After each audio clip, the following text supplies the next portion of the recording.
Has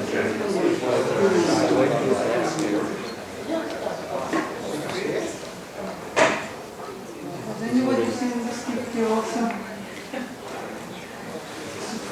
Start.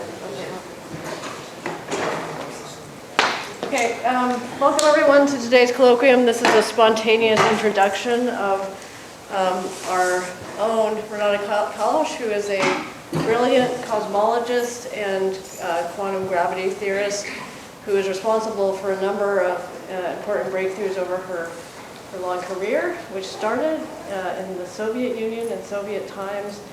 I don't know your full trajectory, but I've enjoyed knowing you since the 90s here, and it's been quite an adventure.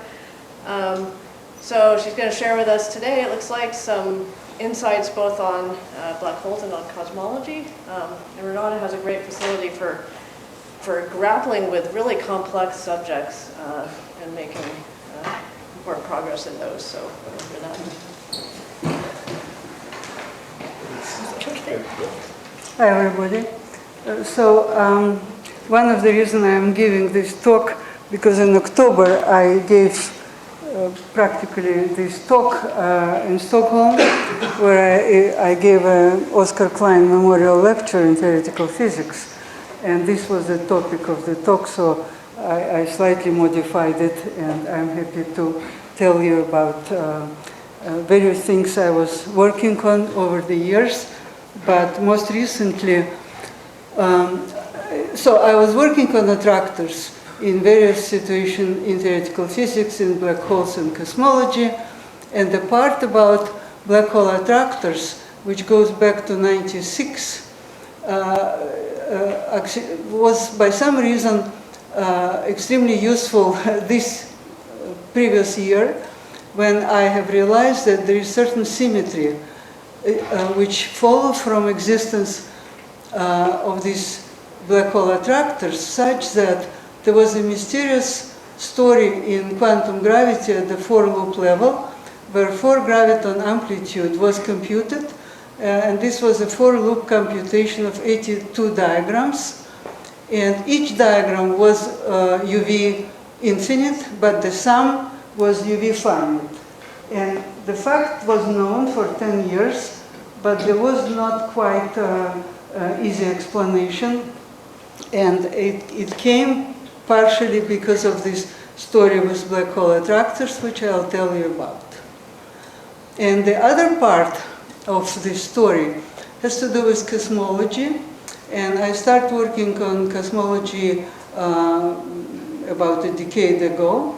And so I'll tell you about Planck bicep Keck data, which we already have, as well as about future data, which with some luck will have LiteBIRD future satellite mission launched.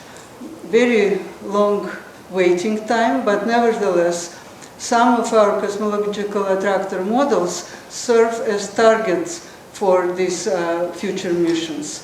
And so what you see here is that the observable in cosmology, inflationary observable, involves just two numbers. One is called NS, which is tilt of the spectrum, and one is called R, which is the level of primordial gravitational waves.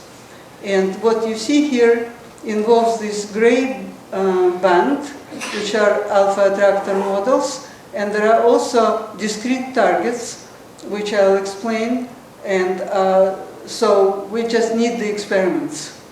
And also with regard to these 82 diagrams which cancel their infinity, we also need more of the theoretical experiments, and hopefully they will come.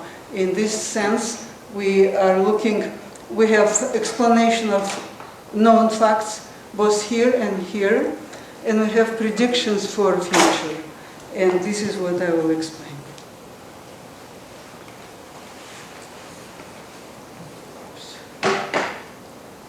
So just to tell you that when I became a professor here, one of my early classes was nonlinear mechanics, and I learned about attractors. And the story which impressed me very much had to do with the fact that you solve certain nonlinear van der Pol equation, and this was the way from early years to explain stable heartbeat. And so what you see in this picture, that whether your initial conditions are inside this stable orbit or outside, you end up at the stable orbits, you have stable heartbeat, unless you are very far. So if you're very far out of basin of attraction, bad luck, you're not going back. And so the fact that on one hand, there is this universal phenomena associated with independence of a stable states on initial condition, that it is so universal in biology, in medicine, in physics. And the reason is you solve nonlinear differential equation, and very often you end up with these stable attractors. This is just an example. No matter where you start, you go to with time to stable orbit. And those are just to tell you that the story of van der Pol and van der Merk started in 1928, and they suggested, this is where it was published, that heartbeat is a relaxation oscillation, an electrical model of the heart, and especially these elongated orbits have to do with what we see in electrocardiograms. And again, just the stable heartbeat is really important. And if it has to do with differential equation, which forgets the initial condition, goes to stable orbit, this is what I'll tell you about black hole attractors as well as cosmological attractors. So this is just a quick list of topics. In the first part, I'll talk about this mysterious cancellation of UV divergences in 82 diagrams in for-loop gravity scattering, and what it has to do with attractors in black holes. In the second part, I will describe inflationary alpha-attractors, and they at present are, they fit all CMB data nicely. And the final part will be some very recent findings where we have came up across advanced model of these cosmological attractors, and they have beautiful fractal landscape structure, and I will not be able to give you many details, but I promise very beautiful picture. So, supersymmetry and black hole attractors, in short, go as follows. You have Einstein theory, you have the Einstein term, you have dilaton, and you have a couple of vector fields. One will have electric charge, the other will have magnetic charge. And the black hole solutions are explicitly written here. But the one important thing for you is to see far away from the black hole, we have different values of scalars. But when they come close to the horizon, they all go to one point. And this is a nice example. So the actual solution of this highly nonlinear differential equation tells you that the scalar as a function of distance from the horizon is given by the ratio of these two harmonic functions. And you can see immediately when r goes to infinity, e to the phi goes to the e to the phi 0, which could take any value far away from the attractor. But if you go close to the horizon, in these variables when r goes to 0, those terms drop, and then you'll find that the scalar always go to the value which is the ratio of electric to magnetic charge. And so this is one of the simplest examples, and there are many much more complicated examples. But like in the heartbeat, no matter what were your initial condition, you just approach the stable attractor and stay there. So those BPS black holes were discovered in something known as n equals 2 supergravity, which has two gravitini, and there is a concept of BPS black holes which says that their mass is equal to central charge. And near black hole horizon, the geometry tends to anti-de Sitter 2 times S2 geometry, and for D3 branes, it is ADS5 cross S5, and therefore this was underlying story of ADS CFT correspondence, which of course many people work on. And one of the features of these BPS black holes is that you can write down Einstein theory in presence of vector and scalars in the form where this is a square of something, another square of something, and total derivative. So instead of first order equation, you solve, instead of second order equation, you solve first order equation, you saturate this BPS bound, and typically those solutions have the property that the BPS mass, which is a function of scalars as well as charges, becomes just a function of charges at the attractor point, and this is the expression for Bekenstein-Hawking entropy in this, in the context of these solutions.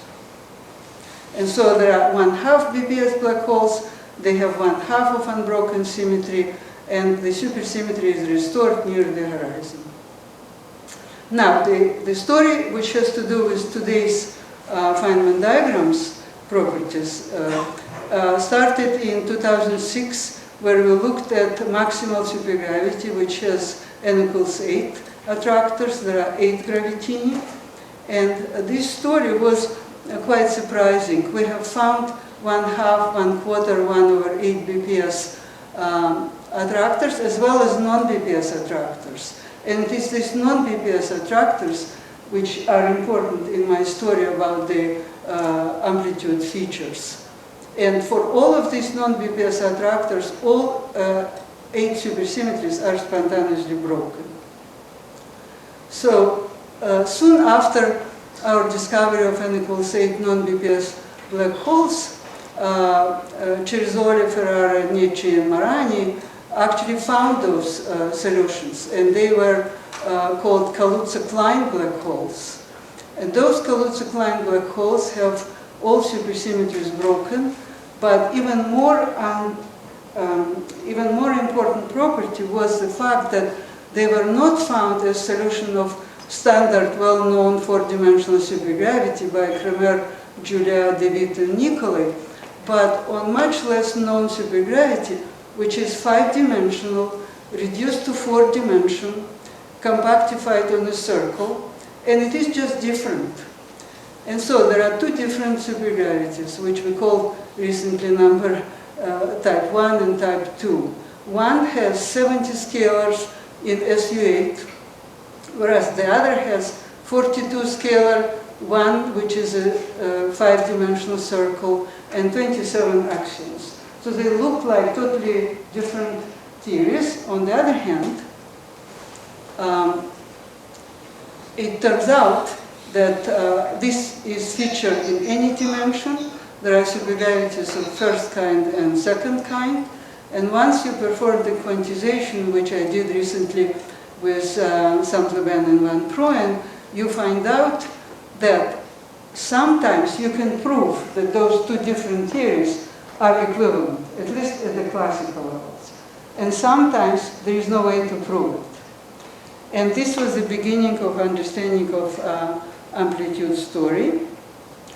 So those are, I repeat these 82 diagrams, and the computation was showing that with each diagram divergent, the sum suddenly is UV finite. This was known in 2014. And there was no symmetry explanation known for 10 years. And so why? Why it took so long? And the reason is that the enhanced duality, I'll tell you in the next slides, is a symmetry, is a symmetry associated with Gaillard-Zumino SP2N duality, but it is not subgroup of it. It is something known as double quotient, so mathematicians know this well. But it is not something easy to grasp, and this is why it took longer time. So what happens next? There is this chain of so-called U-dualities. String theory always uses U-duality as the maximal symmetry. If you go from d equals 3 dimension all the way up to d equals 11, You go from exceptional groups E88, E77, all the way up to E00. And in all dimensions, with exception of d equals 4, those U dualities are maximum dualities. There is nothing above it.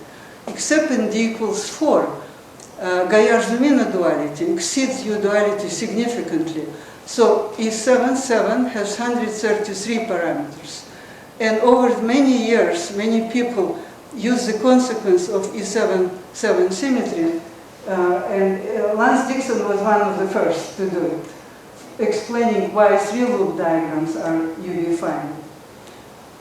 However, this symmetry, which I am describing for you, SP56, which is present in d equals 4, has 1,596 parameters.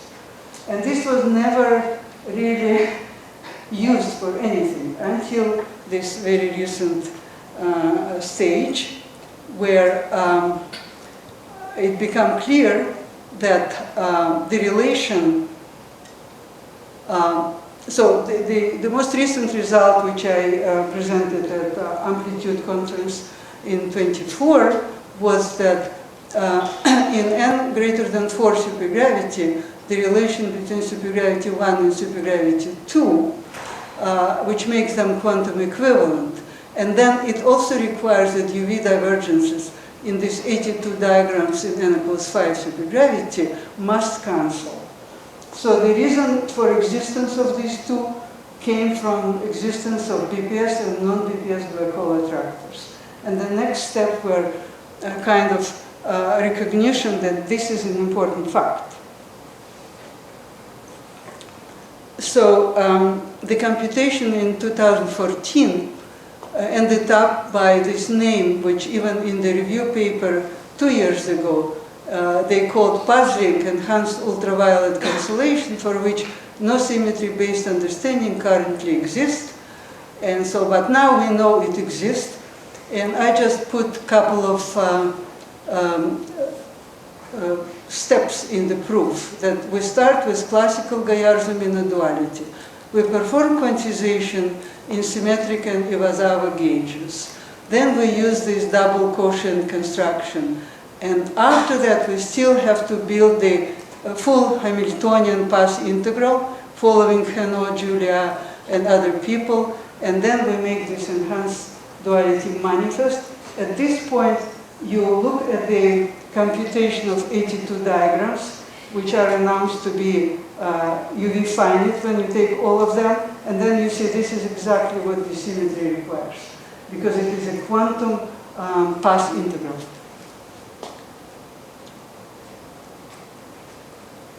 And so this was shown in few papers, and so now the conclusion is we know the symmetry based on SPN Gaillard-Zumino duality, which exceeds U duality, and predict the cancellation of these 82 diagrams. The same happens in n equals 5 and n equals 6, and therefore the new computations are highly desirable, but they're extremely difficult, and it is not clear when and who will do it, but at least there is a challenge, because this duality symmetry is valid for any loop.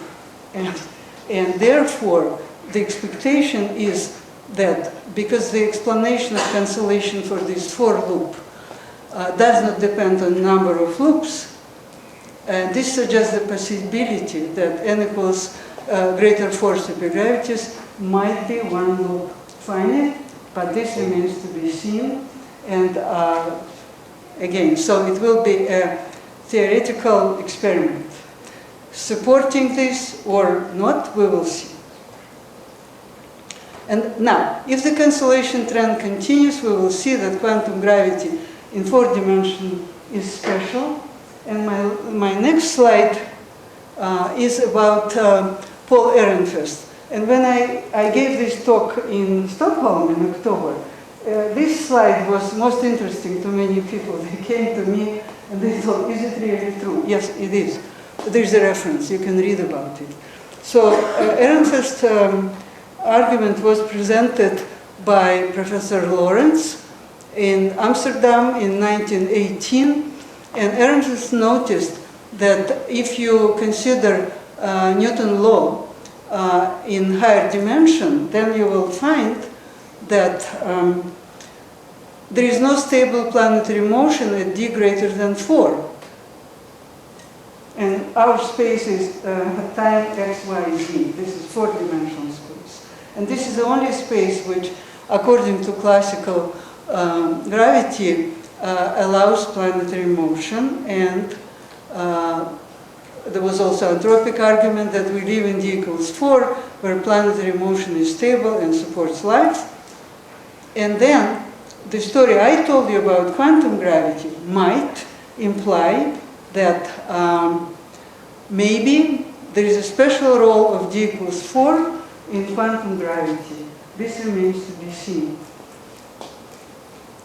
And now I switch to cosmology, where there will be theoretical models, there will be predictions, but this time the prediction will be not with regard to theoretical experiment, with regard to real experiment. So this is a reminder, and many people may have seen it.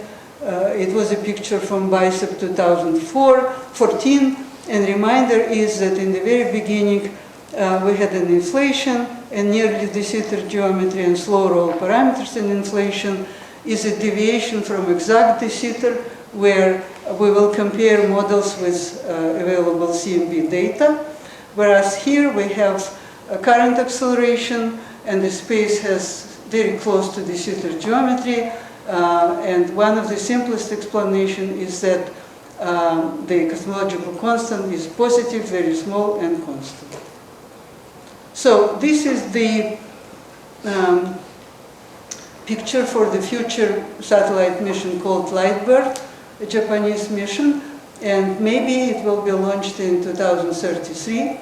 Here is we have our BICEP, and BICEP people are here in our physics department. And this is the picture which shows the LiteBIRD targets. So those are alpha-attractor models which were discovered by Linda Diederik-Rost in 2013. And Diederik is actually visiting us because we are working on our more advanced model here. He just came. So what the purpose here is to probe cosmic inflation with cosmic microwave background polarization survey. And there is a CMB-S4 with some question marks, and here there is an issue of technical and financial problems. There is Simon's Observatory, and of course we expect LISA, but also long time from now. So there is this H0 tension, which many people know the problem, and we are waiting for new data. But so now my plan is to explain what are these NS and R observables, where are the alpha-attractor time-squared model, it is this gray band, and where are alpha-attractors 7 Poincare disk, those 7 purple lines, those are targets. And whether they will launch or not, the targets are there to be tested. So this is BICEP Keck data. So they show us there is 1 sigma and 2 sigma deviation, which shows that all earlier data from Planck went down in terms of R. And here I show you the plot, which was given by Dominique Beck and Charlie Lincourt. And you see that suddenly models, if you just take 2 sigma, then they're out. But if you look at 5 sigma, they're still in. So I will tell you more about this with regard to the latest information from Simon's Observatory, what exactly they say about it. Here is the story of cosmic inflation according to LiteBIRD review.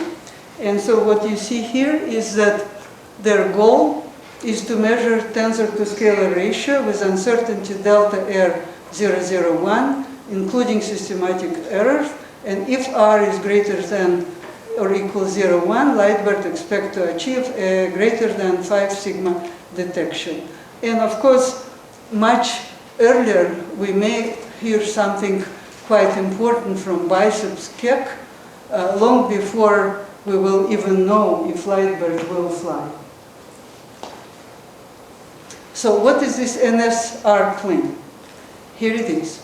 So there is a primordial spectra conventionally parameterized by this formula where K is a momentum. We just look at the sky, so we have angles. We transform it into momenta, and we just measure it. And this is why when we do the experiment, we tell the theorist what NS is. And this is called tilt of the spectrum. And the second fundamental parameter, R, is a ratio of power in primordial gravitational waves to power in primordial density perturbation. And this is R, which again, this is what they do, BICEP or LiteBIRD. They measure, they tell us what R is. But if we have inflationary model, we just compute what they tell us for NS and R. And this is the whole story. You measure those two objects, or you build models, and you say they predict such and such. And so this is an example. Again, we are looking at the LiteBIRD story, and LiteBIRD story says that the blue thing is what Bicep Keck 18 and Planck left us with. So if you live here, you expect that maybe there will be a discovery which will end up, for example, on one of these disks. And there is a certain degeneracy. So if, for example, in alpha-attractors, which I'll explain later, we will see alpha equals 1, it is degenerate with well-known Starobinsky model and Higgs model of inflation. But we can go all the way here, and this is precisely where LiteBIRD will give us information deep. But the upper disk may be, maybe we will see more information from Bicep Keck 3 and from Simon's observatory, the upper part.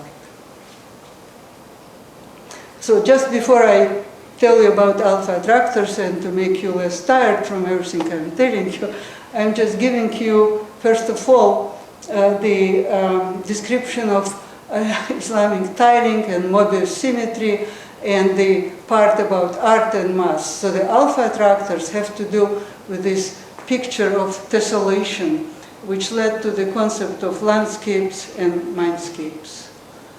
And so the Mobius transformation in terms of a complex variable tau, which is describing x plus y, and this is the transformation in terms of formulas. And this is behind the alpha-attractors, which come in two varieties. We have T models on a disk and E models on a half plane. Now, there is a well-known mathematical relation called Cayley transform, when you can go from a half plane to a disk. And just to tell you that all this was somehow related to Escher painting of heaven and hell. So he had these angel and devils in half plane or in a disk. And so he always wanted to capture infinity.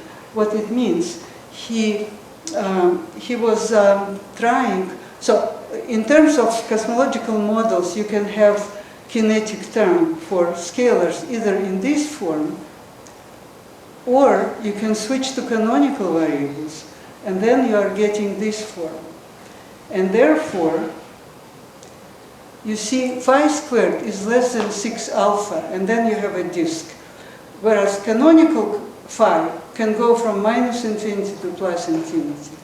And this is a story about how to capture infinity, which I'll continue with Escher. So this is just something known as Poincaré hyperbolic disk, and it has Kähler space curvature, which is R Kähler. It is totally geometric, and it defines this parameter alpha, which presumably we will measure on the sky. And K is given by minus 3 alpha log 1 minus ZZ bar, where Z is a coordinate on the disk. And it is a hyperbolic disk. So it is interesting that r equals 10 to the minus 3, which is the best we can expect LiteBIRD will have information, is precisely the last discrete disk, which is the alpha equals 1. But there are other 7 above, and as I told, the first 2 might be captured by either BICEP or Simons. We will see. But to go deep and have smaller r, we have to go all the way down with LiteBIRD, with satellite measure. So, and this is again about capturing infinity, how Escher was working on this. So if you have a flat space, the metric is just d tau bar. And Escher wanted to produce, so he was making these paintings, and as you see, they never stop. They always want to go more and more. And he was struggling, trying to find a way to keep them in a finite region of space. And then the solution was mathematical. How to capture infinity. First you have to go from flat half plane to hyperbolic half plane, I'll tell you what. From hyperbolic half plane to a Poincaré disk. And then you are done. So instead, the first thing, instead of a flat space, you need a curved space. And this is where all this 3 alpha parameter is. It has to do with the curvature of this space. And this is the kinetic term for scalars in these models. Now, the beautiful story goes here that Escher met a mathematician Coxeter, and he noticed that the Coxeter had the same story in the plane variables, already a hyperbolic plane, but what Escher didn't know was about the fact that you can bring it from half plane to a disk. And this is what happened with Escher. This is his painting in around 41, and finally when he understood what Coxeter was doing, they met. He was able to produce this painting. And for me, it was like that. I was a Coxeter lecturer at Fields Institute in Toronto, and so I knew everything about this story. Then Andrea and I went to Cordoba, and we visited Alhambra, where there was all this infinite, beautiful picture, however, not on hyperbolic plane, on usual plane. And then with Diederik Roost, we proposed alpha-attractors, which is just simply what Escher went through. And so in 2018, we have written a paper, Escher in the Sky, about art and mass. But now, very recently, we came across advanced models of these cosmological attractors. And so now we are waiting. Number 1, for the resolution of H0 tension problem and for new CMB data. So what exactly in more details we see with regard to BICEP Keck and alpha-attractors. So whereas monomial models are here, once you make alpha smaller, you increase the curvature. It just forced the models to go down into 2 sigma area. Now, the difference between them, one was in half plane specific function, and the other was on a disk. So this one goes straight line in the desired area, and this goes slightly different.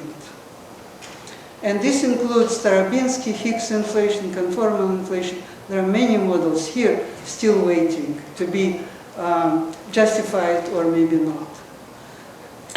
So the prediction from the, one of the reasons why alpha-attractors model become in the recent year popular, they're very simple. So all there is, your potential is tangent to the power 2n, and it depends on alpha, and the story is literally that alpha-attractors are saving monomial potential by pushing them all inside this still allowed by experiment area. They're forcing them like that by decreasing alpha. Now, I told you, once we solve differential equation, we have our answers.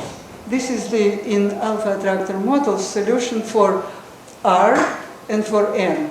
They depend on Kähler curvature alpha, on N, which was power of N in the potential, and on number of e-folding. It looks like a horrible mess. However, when you look at it in approximation, where N is a number of e-folding, which is usually around 55, and you want to look at small alpha, all this mess suddenly goes to the attractor point, which is very simple. You find that NS is 1 minus 2 divided by a number of e-folding of inflation, and R equals alpha, 12 divided by n squared. Which means that the Kähler space curvature of this hyperbolic geometry, which depends on alpha, once they measure R, they tell us what the curvature is, which is quite beautiful, if they will detect it. And this is just another example, like a picture I showed you with black holes. You start far away at different initial condition, and then you all go near the horizon to the value p divided by q.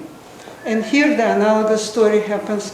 You can start with potential which is phi squared or phi 6 or whatever, phi, but then you decrease alpha and you go to the attractor point, and there is no difference between them. And this is for T models and this is for E models. And so the first class of model, their T models are just tanh phi divided by square root of 6 alpha to the power n. And so you lose dependence on n, no matter where you started. You just go to the attractor point, which is, as far as we know, if we take into account only CMB data, this is a desirable result. Now with E models, things are slightly different. They go different way, but in the end of the day, they also go to the attractor point, and there is no much difference between them. For those of you who know Starobinsky model, this is the case when n equals 1 and alpha equals 1. And it's just a particular example of our models. Well, so this is just a story about LiteBIRD targets, which has this gray band for all these models. And so what you see on their target picture, they will measure properties of tanh squared phi over 2m, and their m is just 3 alpha over 2. Now, about the disks. So it was actually people here, bicep people, told us at some point, can you find a reason for target to be discrete instead of this whole line of prediction? And by that time we already knew, we told them, yes, we know it, but now that experimentalists told us it is interesting to have this steps by steps, then they go to one. It was an easy story in the sense that if you derive your models from either M theory in 11D or from superstring theory in 10D, they do not allow you to have 3 alpha continuous. It has to be integers, and there were just 7, between 11 and 4. And so you basically find precisely 7 options. And for n equals 5 e-foldings, we have at least 1 disk and no more than 7. And they have all good value for NS according to CMB. And the prediction for R is here. All these numbers times 10 to the minus 3. And as I told you, the first 2, the fat disk, may be discovered by relatively soon or not, or they will tell us, no, we didn't detect gravitational waves, primordial gravitational waves at the level 10 to the minus 2 or 7 times 10 to the minus 3. But the remaining will have to wait till LiteBIRD will fly. And so, to summarize, those are known as plateau potentials. They always have either two sides, those are T models, or one-sided Plato, those are E models. And they are simple in canonical variables. We can also give them in geometric variables using complex variables and geometric kinetic terms instead of canonical. And so to finish the story of alpha-attractors, which are known for 10 years, here's the prediction. That if 3 alpha is 1, 2, 3, 4, 5, 6, 7, this corresponds to Kaluza-Klein string theory region of 4-dimensional n equals 1 supergravity, because we have discrete purple targets. If, however, who knows, they may discover it between those discrete objects or below, everywhere on the gray band. So if we only require that it comes from 4-dimensional n equals 1 supergravity, then we have a continuous prediction. And there are very nice special cases. If 3 alpha equals 6, this is a known theory called string theory fiber inflation. And if 3 alpha equals 3, then we have Starobinsky and Higgs model, all of them here. And now I switch to very recent findings, where I promised I can't explain too much, but you already see fractals, right?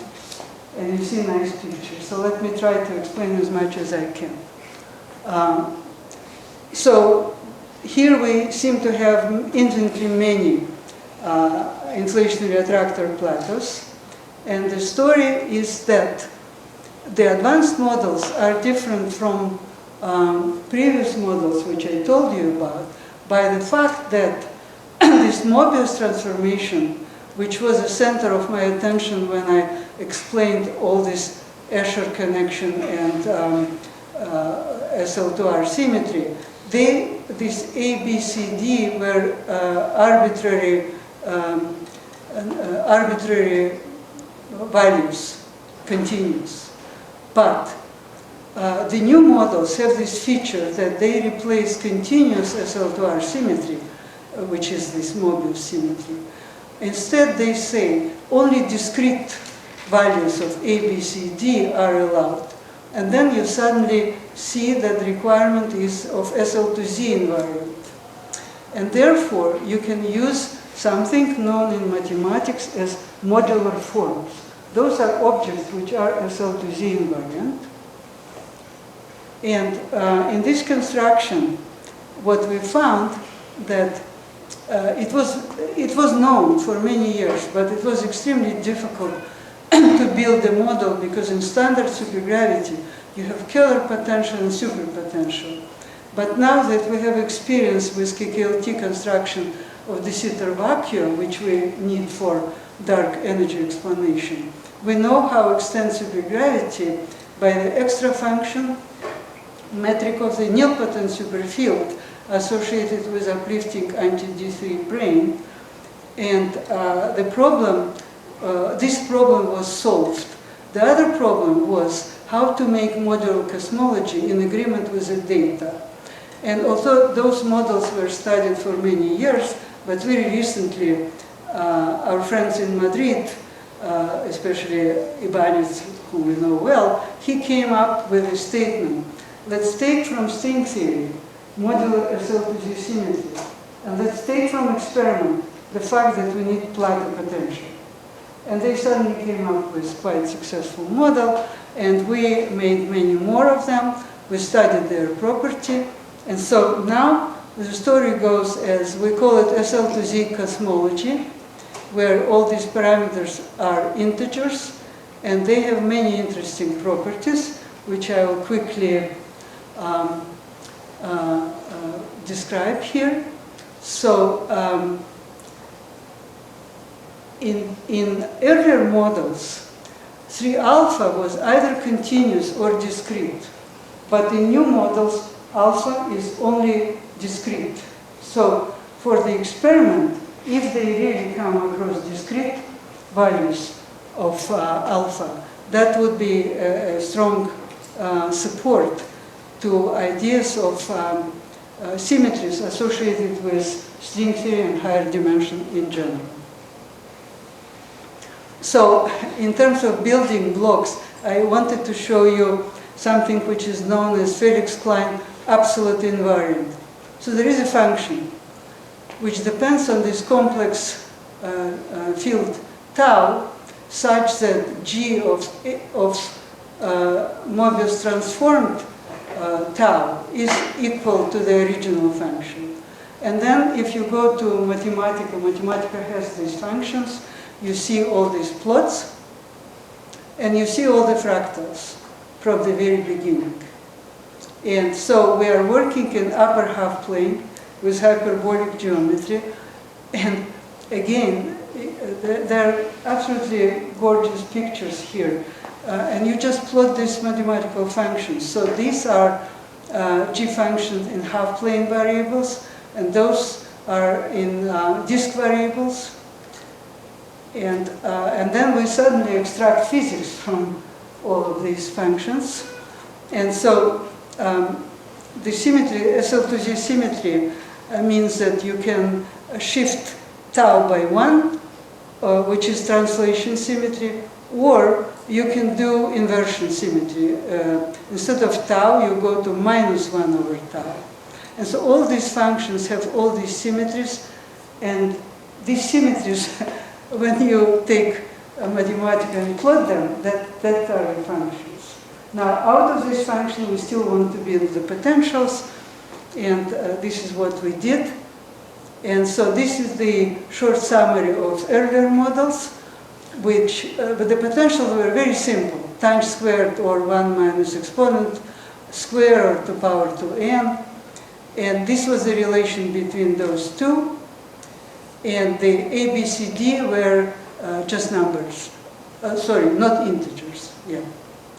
Now, the new story with SL2Z, that we have this SL2R replaced by SL2Z, and the new potentials are much more complicated because they depend on these modular functions. But they have remarkable properties, which are many different potential with the same attractor properties and predictions for CMB observables. They are the same. They have these universal predictions with regard to actual observational cosmology. But they are at the higher mathematical level, and they're quite beautiful.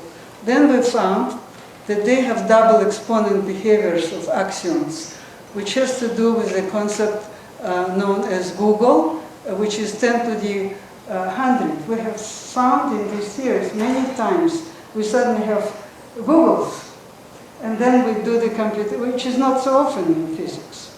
And they're everywhere here, and they help us to understand the part of the cosmological evolution. And finally, they have fractals. And fractals were, even before we started doing cosmology, fractals were there because those symmetries require those functions which have this behavior. And these are just a few more examples. And those are plots of the potential. And I think everybody is tired. I will just explain exactly one thing. So here you see this wonderful plateau, which we know will give us good cosmology. So why here the modular images are so strange? They have these sharp ridges instead of a plateau. And if you look at this geometry, you will see that the kinetic term of this field has this g theta theta in front, which strongly depends on whether when phi is close to 0, it doesn't matter. And so it is somewhere here or a bit here. So we have good understanding of what distance between points is. However, when phi is negative, which is here, where you see all the fractals, the modular images of the plateau close to the boundary y equals 0 are distorted, and they become sharp ridges. So when you look at the pictures, it's hard to understand, but then you understand it through geometry, that these distances in here are close to canonical, but these are highly non-canonical. For example, when phi is approximately -10, so the actual physical distance is different from distance between those 2 points with a factor 10 to the 8. And this is why the distortions comes in. So as usual in general relativity, you can switch coordinate and move from Cartesian to Killing coordinates, and suddenly we were really quite shocked when it was one simple change of variables and we just get plateau here and plateau here. Because it is a general relativity in the space of scalars which defined our cosmological models. So we have found that inflationary models with SL2Z invariant plateau potential belong to general class of alpha-attractors. They describe not just one or two plateaus, but infinitely many inflationary plateaus masquerading as sharp ridges. To illustrate this unusual situation better, we will now switch from half-plane variables to disk variables using a Kelvin transform, which is known for many decades in mathematics. And this is the picture we're getting in disk variables. And one of the reasons Diederik is here, we were all quite excited about this story, because if indeed those alpha-attractors will be supported by future cosmological data, this is part of the story, and we are trying to understand it. So, this is my final slide, and or one before, yeah. So, new SL2Z cosmological model gives strong support to discrete targets for CMB missions. So we may hear something from BISEC KEP, from Simons Observatory, or we have to wait a very long time to hear from LiteBIRD. It remains to be seen. And I wanted to show you the last slide from Simons Observatory. Eva and Andrea and I were some years ago with Jim Simons describing when he was deciding on giving a lot of money to observatory, and he really wanted to know a lot more about why it is important to detect these B modes. And we were explaining how fundamental it is for our understanding of physics. And so anyway, their website, unfortunately they are in Chile, which is not the best place for B modes, but anyway, here is what they are saying. They are saying that the hunt is on. The detection of primordial B modes will tell us about the state of the universe in the first instance after its birth.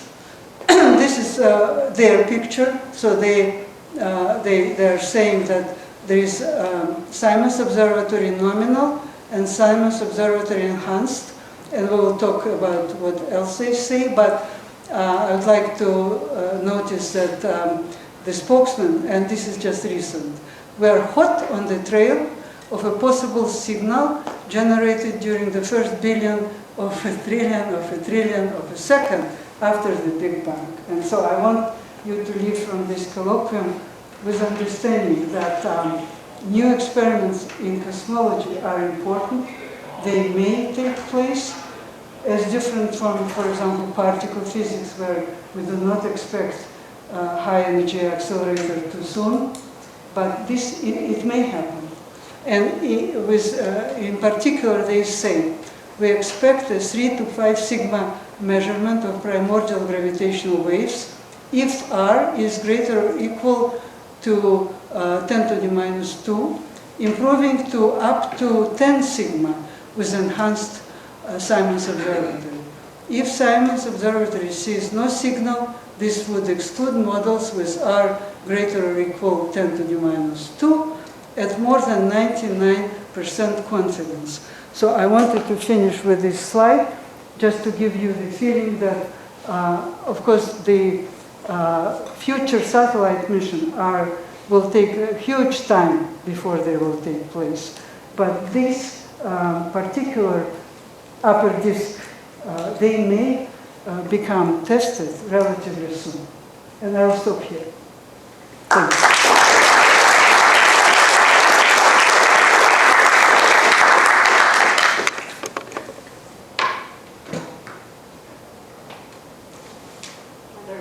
For Renata?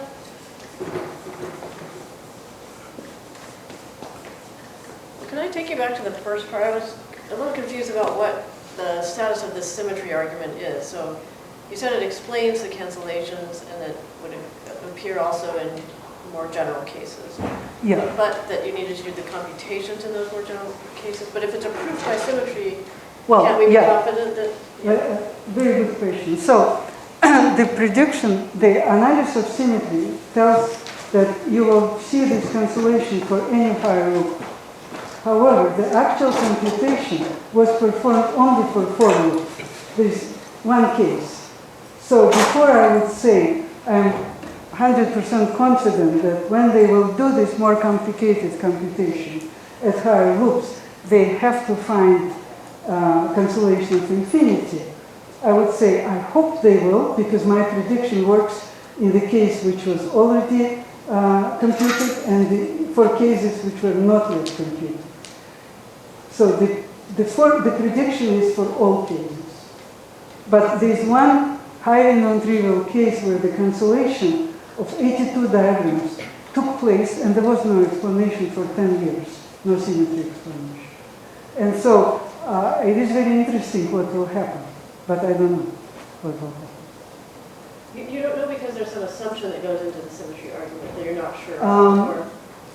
It's hard to say. No, there is not much of an assumption, but it is rather in quantum gravity some unpredicted unknown anomalies may take place, and this could be something which need to be explained. Then it will be difficult to explain the already available. Okay, so you're worried about an anomaly. Yeah, yeah.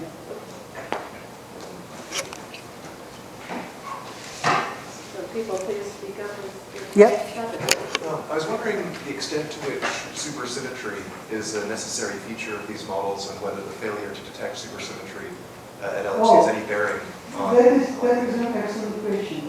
So, with regard to models where diagram cancel, without supersymmetry, there is nothing. Never. With regard to cosmological models, it was our understanding that somehow it is better to have models which have supersymmetric embeddings. All of our models do have it. Whether it is necessary or not, hard to say, because things we observe on the sky don't seem to require it. But for cancellation of infinity, it is a must.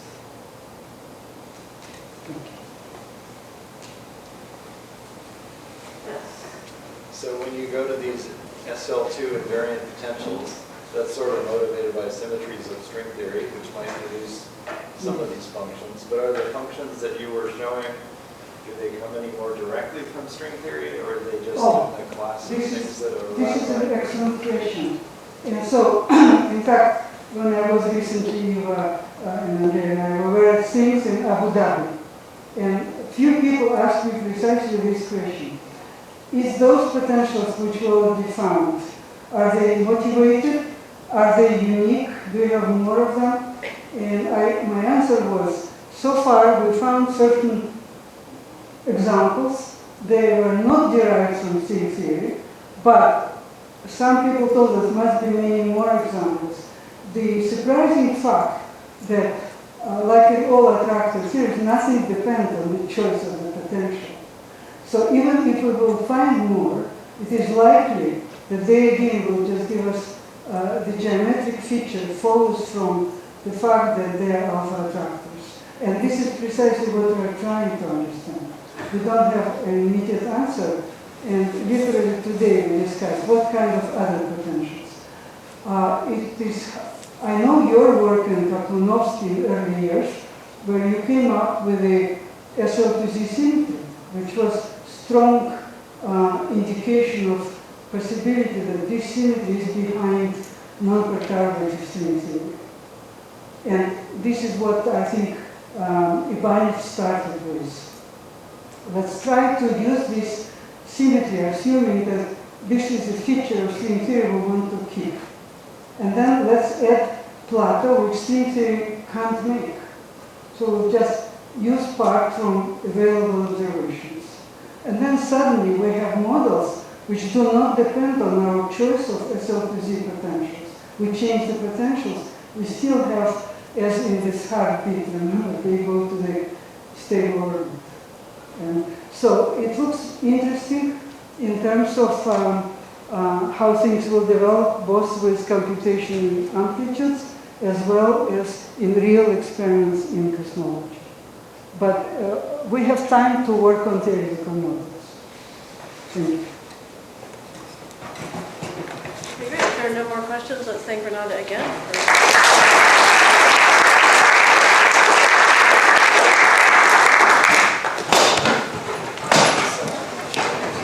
Thanks, Renata. That was beautiful.